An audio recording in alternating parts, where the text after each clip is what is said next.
À quoi ressemblerait un monde vegan?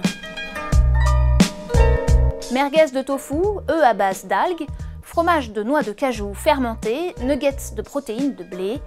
Tous les produits de cette supérette s'adressent en priorité à un type de clients, les véganes.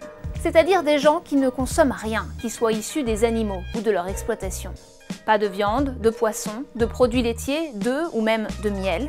Pas question non plus d'acheter cuir, fourrure, laine, soie, cosmétiques ou médicaments testés sur les animaux. Pour l'instant, cette tendance concerne une petite minorité de la population. Mais qu'en serait-il si les 7 milliards d'habitants de la planète étaient véganes? Premièrement, les émissions de gaz à effet de serre diminueraient drastiquement. Dans le monde, presque 15% de ces émissions sont dues à l'élevage. C'est plus que tous les avions, voitures, trains et bateaux de la Terre réunis.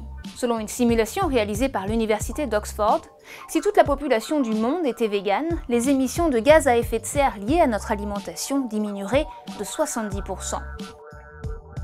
Deuxièmement, il y aurait beaucoup plus de terres à cultiver pour l'homme. Pour arriver à maturité, les bêtes d'élevage sont nourries avec des végétaux, beaucoup de végétaux. On estime ainsi qu'en moyenne, pour produire 1 calorie de viande, il faut dépenser 7 calories végétales. Si tout le monde était végane, les terres cultivées pour nourrir les animaux pourraient être cultivées pour nourrir directement les humains. Elles permettraient donc de nourrir plus d'humains.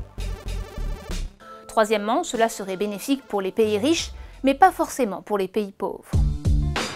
Si on en croit la simulation réalisée par l'université d'Oxford, un régime vegan généralisé permettrait de réduire drastiquement les maladies cardiovasculaires, le diabète et certains cancers.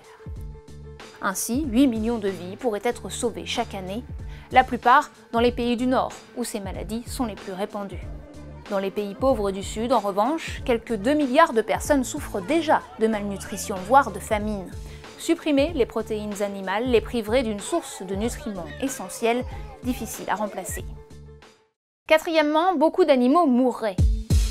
Par exemple, dans un monde vegan, on ne consommerait plus de miel. Donc, il n'y aurait plus d'apiculteurs. Or, sans apiculteurs, les abeilles mellifères seraient directement exposées aux parasites et ne pourraient pas trouver suffisamment de nourriture.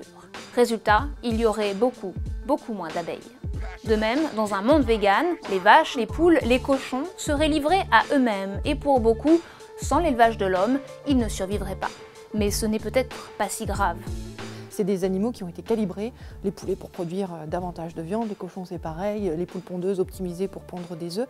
C'est des animaux qu'on a fabriqués. Bien sûr, il y en aura beaucoup moins puisque aujourd'hui on les fait naître exprès, souvent par insémination artificielle, pour les tuer.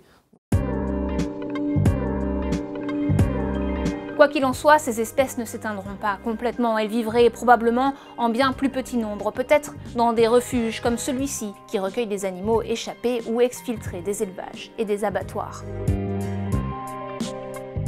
Reste une question. Dans un monde où on ne consomme plus les animaux, quel statut leur donner? C'est précisément la question à laquelle plusieurs philosophes réfléchissent aujourd'hui. Dans leur essai Zoopolis, Will Kymlicka et Sue Donaldson proposent ainsi de donner aux animaux un statut juridique comparable à celui des enfants ou des personnes en situation de handicap. All domesticated animals are capable of having social relations with us. They could not have been domesticated if they were not capable of coming to trust us, to exist physically beside us, to be able to communicate with us, to understand shared rules. And we think that's a capacity that we can draw on and we should draw on in our relations with all domesticated animals. Les poules ou les canaris ne seraient donc plus considérés comme une propriété mais comme des membres à part entière de la société, disposant de droits comme l'accès aux soins médicaux ou la liberté de circuler par exemple.